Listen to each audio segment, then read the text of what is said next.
Mounting evidence shows election interference and targeted disinformation campaigns on voter fraud are a real threat in the upcoming U.S. election. Recently, U.S. intelligence officials announced Iran and Russia obtained voter registration information to influence public opinion. We've seen this before in 2016, when Russia used Facebook and sophisticated hacking techniques to promote Donald Trump. But what have we learned since then?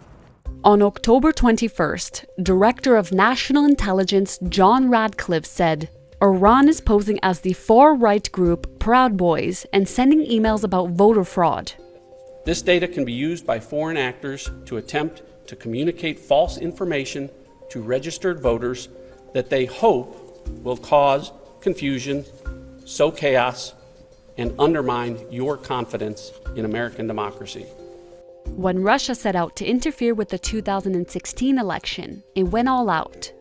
Russia used Facebook troll accounts to spread fabricated articles and misinformation online.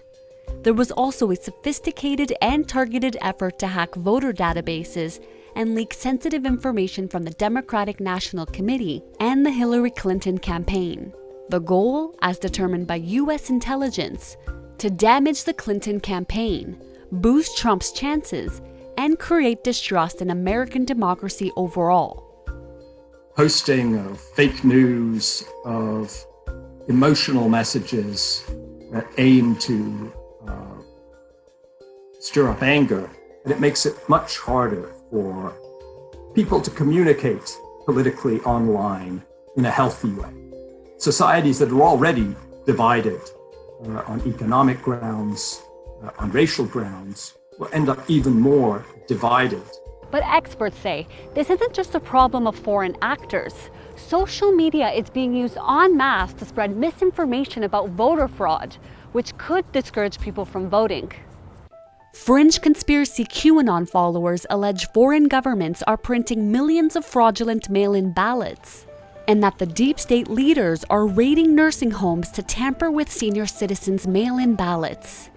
President Donald Trump has not condemned this false information.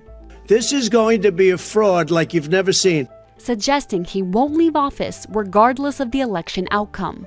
His latest call is for people to monitor the polling stations where they exist, which is, I think, a really dangerous call for intimidation at polling sites.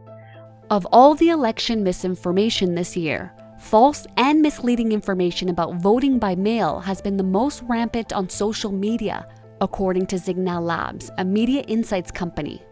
Facebook, YouTube, and Twitter have made combating false information about voting a priority, including highlighting accurate information on how to register and vote. But the platforms have struggled.